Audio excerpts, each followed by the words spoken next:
presented by rosettabiblia.com.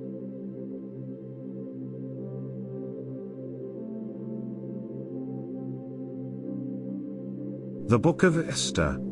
Chapter 1. Now in the days of Ahasuerus, this is Ahasuerus who reigned from India even to Ethiopia, over 127 provinces, in those days, when the king Ahasuerus sat on the throne of his kingdom, which was in Susa the palace, in the 3rd year of his reign, he made a feast for all his princes and his servants, the army of Persia and Media, the nobles and princes of the provinces being before him.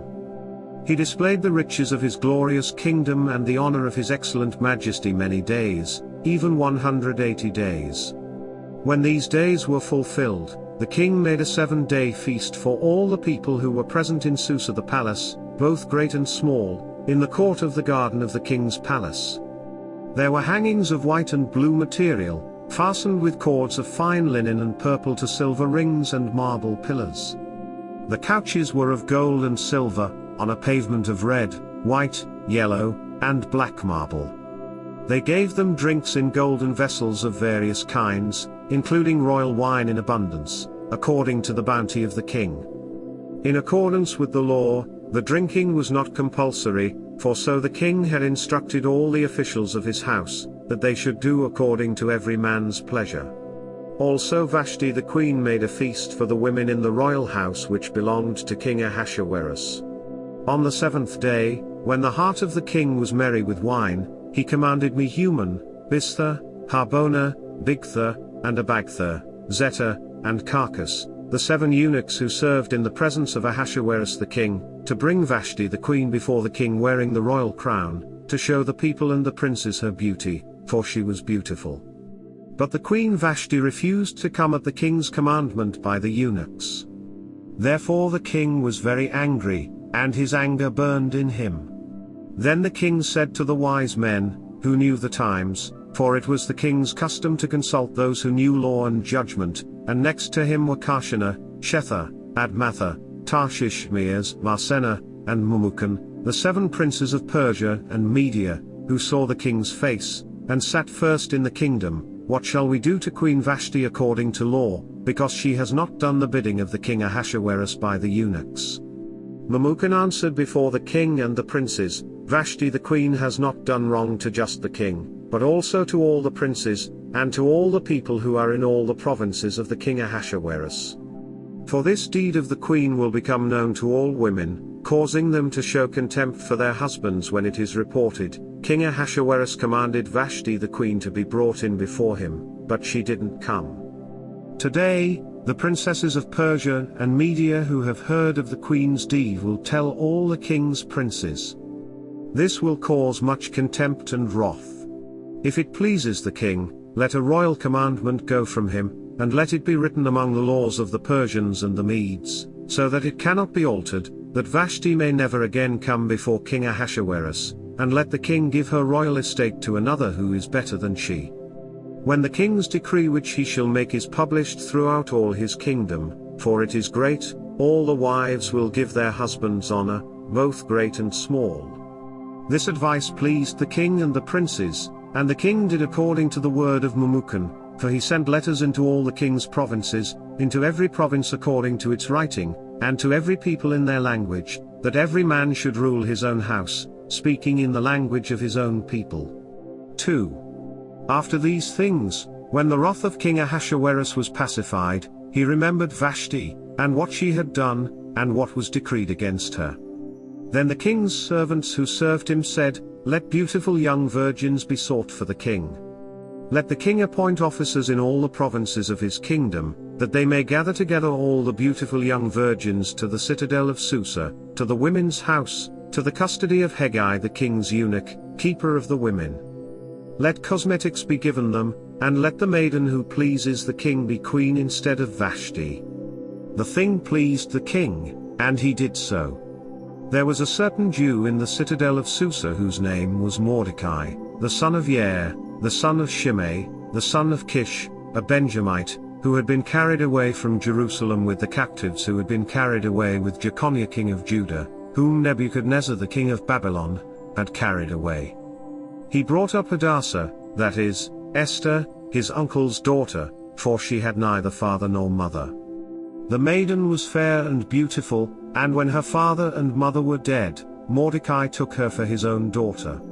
So, when the king's commandment and his decree was heard, and when many maidens were gathered together to the citadel of Susa, to the custody of Hegai, Esther was taken into the king's house, to the custody of Hegai, keeper of the women. The maiden pleased him, and she obtained kindness from him.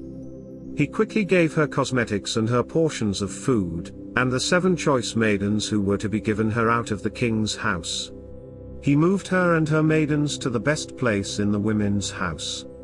Esther had not made known her people nor her relatives, because Mordecai had instructed her that she should not make it known. Mordecai walked every day in front of the court of the women's house, to find out how Esther was doing, and what would become of her. Each young woman's turn came to go into King Ahasuerus after her purification for 12 months, for so were the days of their purification accomplished, 6 months with oil of myrrh, and 6 months with sweet fragrances and with preparations for beautifying women. The young woman then came to the king like this: whatever she desired was given her to go with her out of the women's house to the king's house.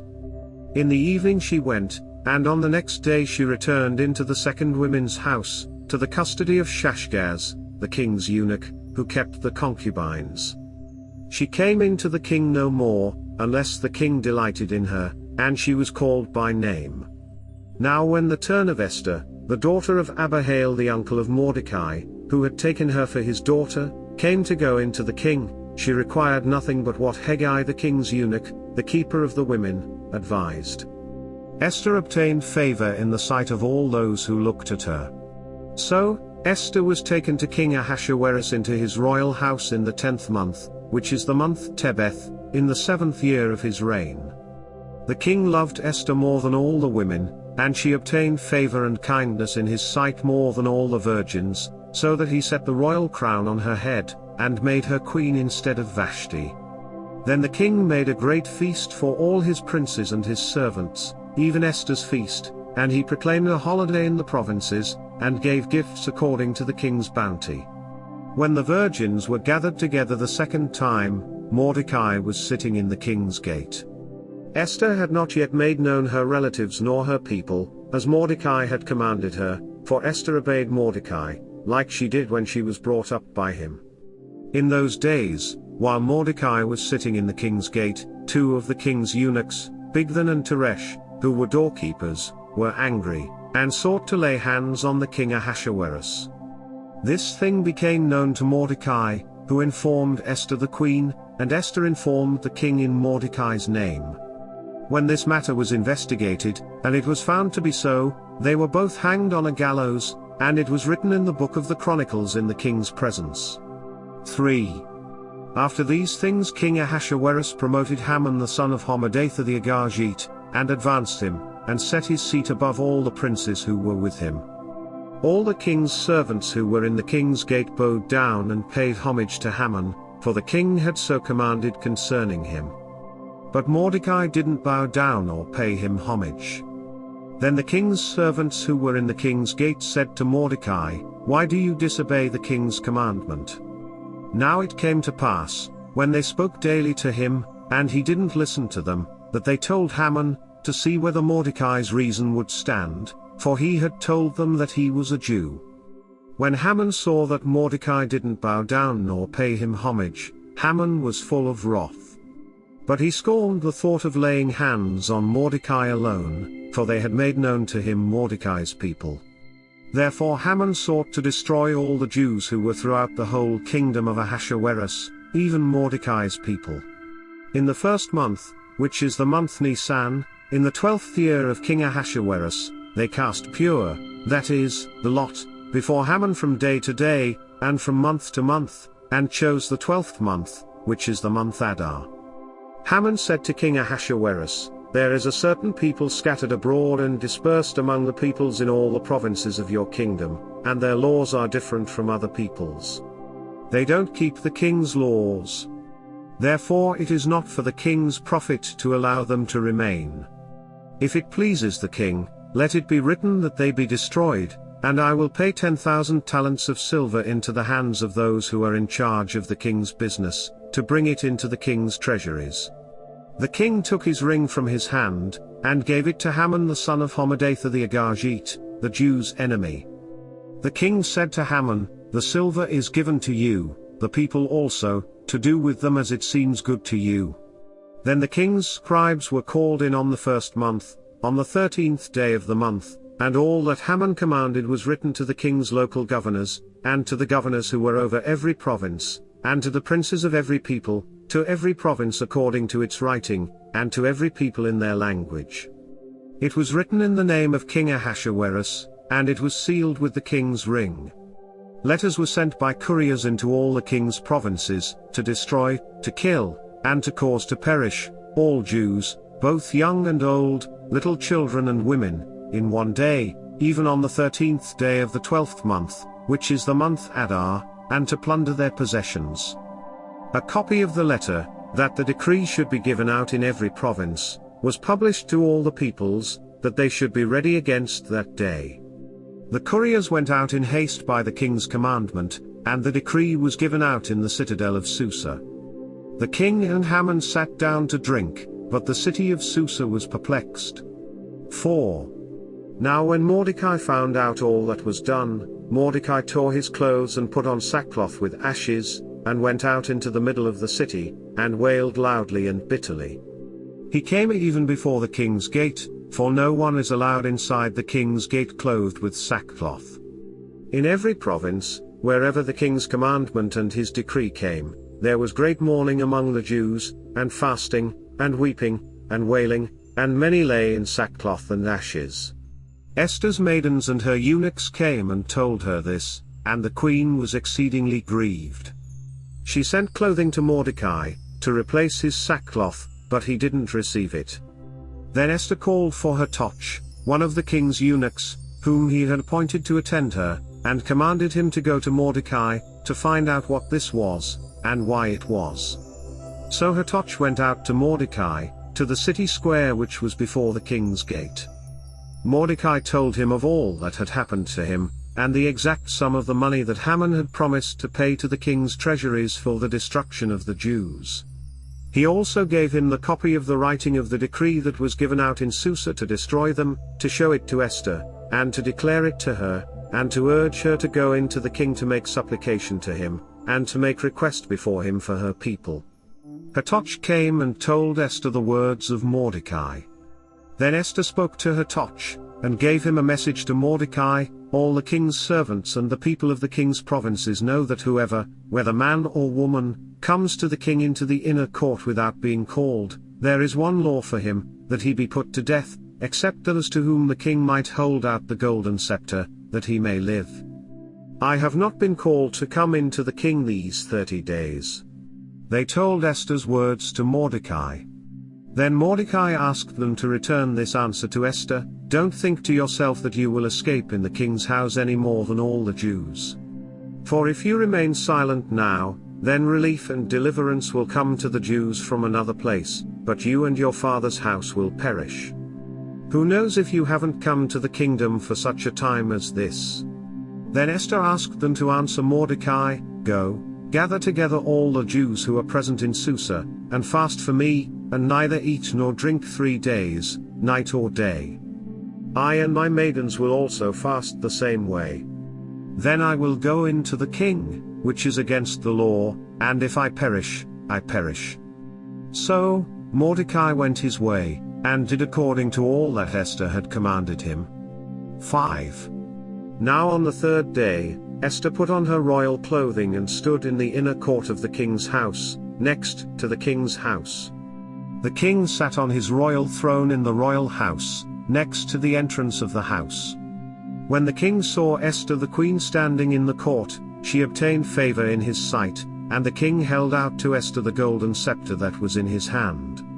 So Esther came near and touched the top of the scepter. Then the king asked her, "What would you like, Queen Esther? What is your request? It shall be given you even to the half of the kingdom." Esther said, "If it seems good to the king, "Let the king and Haman come today to the banquet that I have prepared for him." Then the king said, "Bring Haman quickly, so that it may be done as Esther has said." So, the king and Haman came to the banquet that Esther had prepared. The king said to Esther at the banquet of wine, "What is your petition? It shall be granted you. What is your request? Even to the half of the kingdom it shall be performed." Then Esther answered and said, "My petition and my request is this.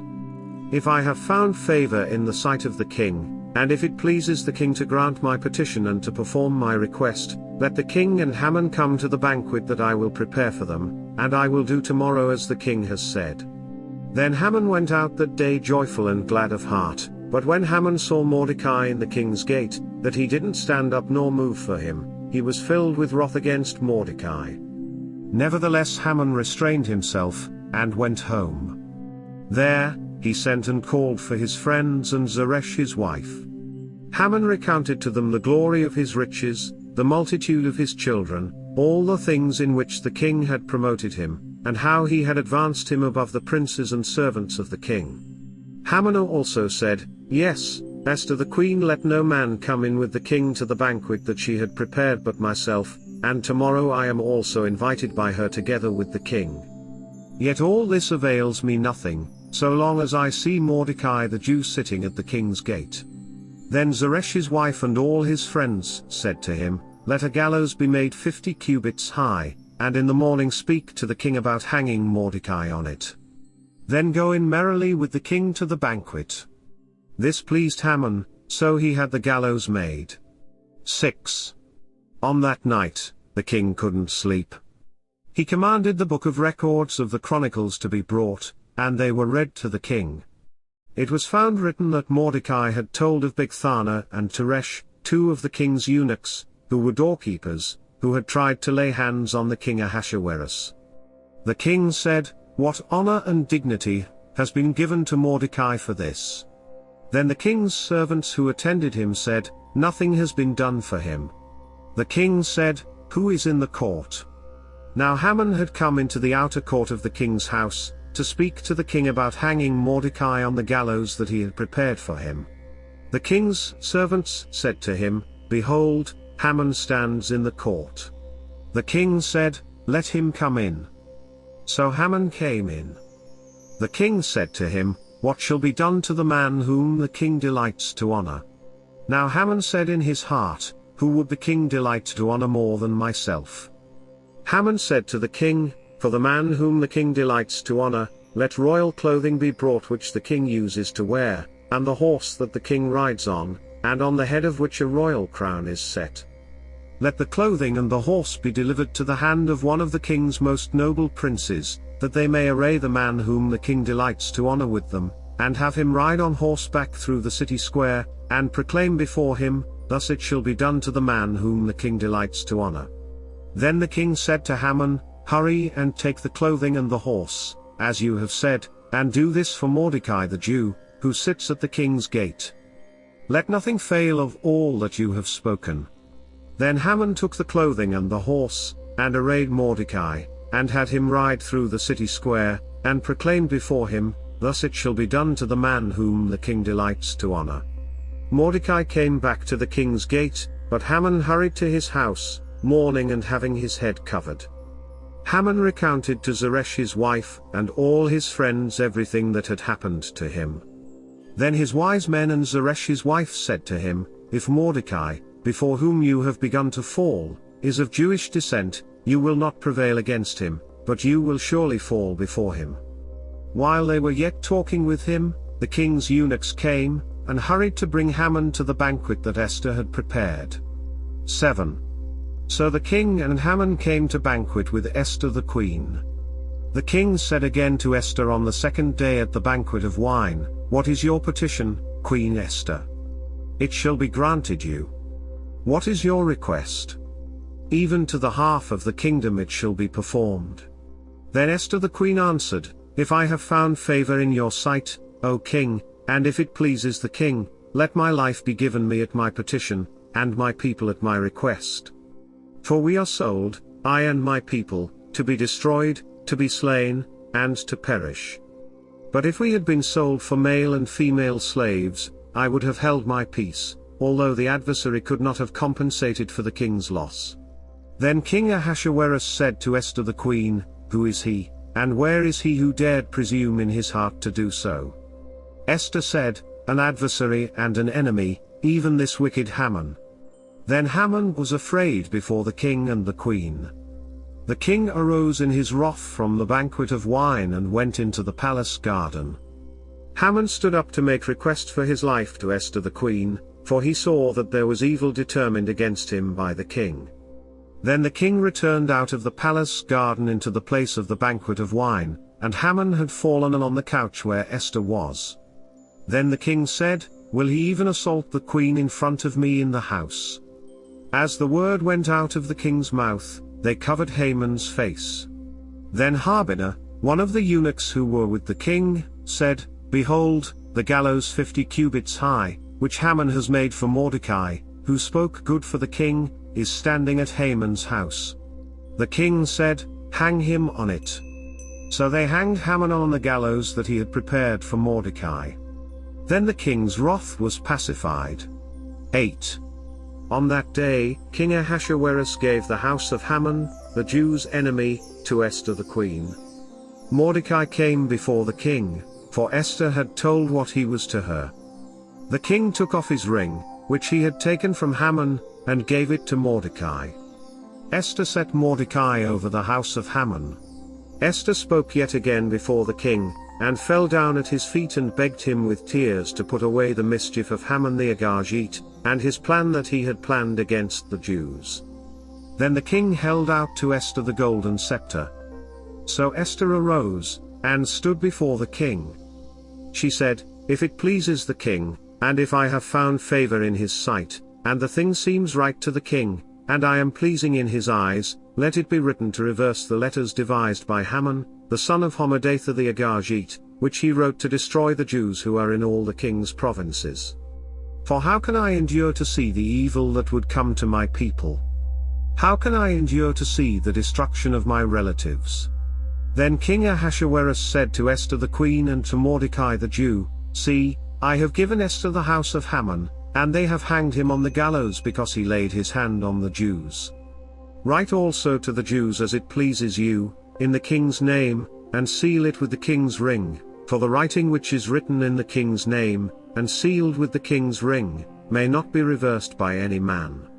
Then the king's scribes were called at that time, in the 3rd month, which is the month Sivan, on the 23rd day of the month, and it was written according to all that Mordecai commanded to the Jews, and to the local governors, and the governors and princes of the provinces which are from India to Ethiopia, 127 provinces, to every province according to its writing, and to every people in their language, and to the Jews in their writing, and in their language. He wrote in the name of King Ahasuerus, and sealed it with the king's ring, and sent letters by courier on horseback, riding on royal horses that were bred from swift steeds.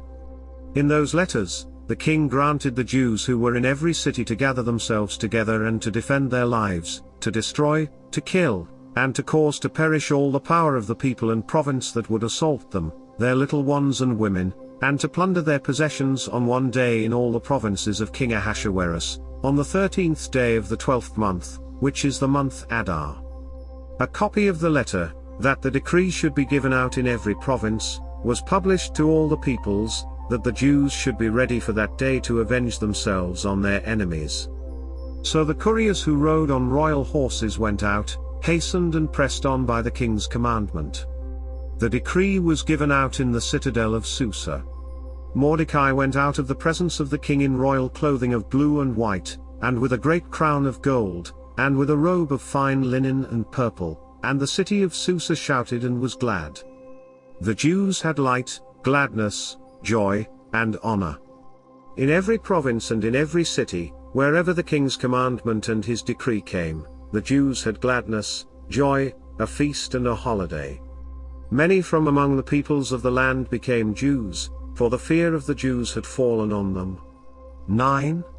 Now in the 12th month, which is the month Adar, on the 13th day of the month, when the king's commandment and his decree came near to be put in execution, on the day that the enemies of the Jews hoped to conquer them, but it turned out that the opposite happened, that the Jews conquered those who hated them. The Jews gathered themselves together in their cities throughout all the provinces of the king Ahasuerus, to lay hands on those who wanted to harm them. No one could withstand them, because the fear of them had fallen on all the people. All the princes of the provinces, the local governors, and those who did the king's business helped the Jews, because the fear of Mordecai had fallen on them.